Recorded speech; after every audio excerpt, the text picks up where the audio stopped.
So there was this lady walking along the street one day pushing her baby in a stroller, and she saw this really old guy sitting on a porch, and he just looked so joyful, and she had to stop. And so she walked up to the porch and she said, "Hey, I couldn't help but notice while I was walking past, you look so happy. What is your secret to like such a long and contented life?" And the guy sat back and he looked at her and he said, "Well, I eat lots of fatty foods.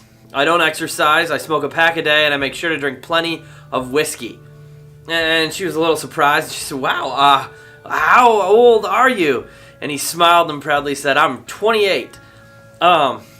There's a lot of people with a lot of different ideas about how to be happy and how to be fulfilled and how to live a long life. And there's something inside all of us that seeks that seeks the secret to being content and the secret to feeling like life is the way that we want it to be. There's something inside of us that looks around and wants to know what the purpose of all this is, what the meaning of all this is.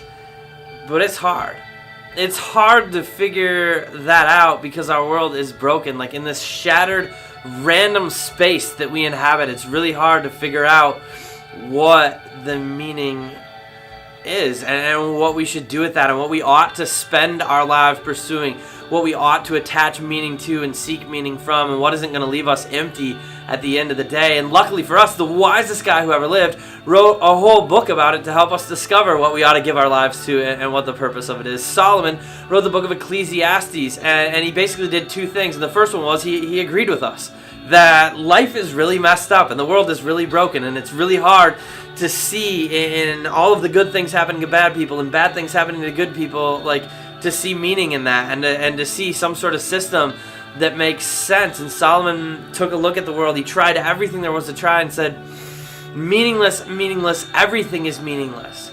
And then he just looked at all the patterns that he saw and said, there's nothing new under the sun. What has been will be again. Like the sun's going to keep on rising, and we toil and we labor in vain, and this is meaningless. Like if all that we see is all that there is, then there is no purpose to it. But then the second thing he did was baited us, invited us, challenged us to think, what if all we see isn't all there is?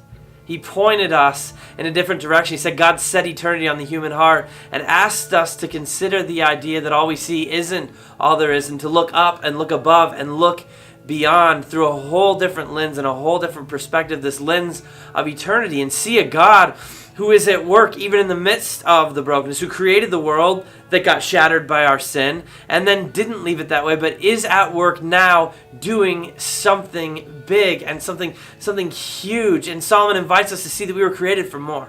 We were created for more than spending our lives pursuing fleeting pleasure and accumulating a whole bunch of stuff that we cannot take with us when we're gone. We were created for a greater, bigger purpose than that. But it's hard to live out that purpose. It's hard in this world where there's so much temptation and so much stuff and so many messages that we're constantly bombarded with by the world of what we need and what will really make us happy. It's hard not to just keep chasing after that stuff. And the truth is, for you can spend your entire life trying to get more and more and more, just a little bit more of that stuff that has not fulfilled you yet, has not left you happy yet, hasn't given you purpose yet. But you can spend your life believing that if you get a little bit more of it, it will, finally. Or you can step outside the box of living under the sun.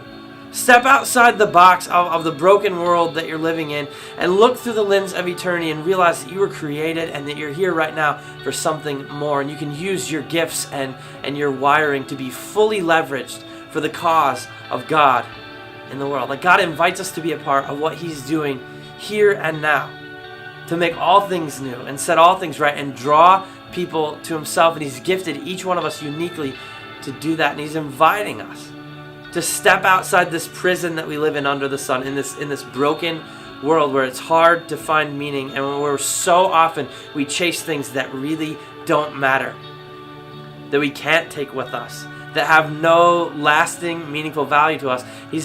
God's inviting us to step outside that and start chasing things that are eternal, and the things that really really matter and start making a difference in the lives of the people around us for Him. And sometimes we don't. Sometimes we know that and we just don't do it because deep down something inside of us is convinced by that under the sun mindset that Solomon's talking about, that it's meaningless and that nothing is new. That if we reach out and we invite and we share and we love, that it's not really going to change anything because meaningless, everything's meaningless. There's nothing new under the sun. But know tonight that our God is doing new things all the time. He's doing new things in the lives of the people around us, and He invites us. Instead of wasting our lives seeking some purpose that cannot be found in the temporal, fleeting things of this world, He invites us to step outside that box of thinking and living under the sun and to live eternally in a way that rewrites the futures and rewrites the eternity for the people around us as we point them towards Him. And that's an awesome purpose to have.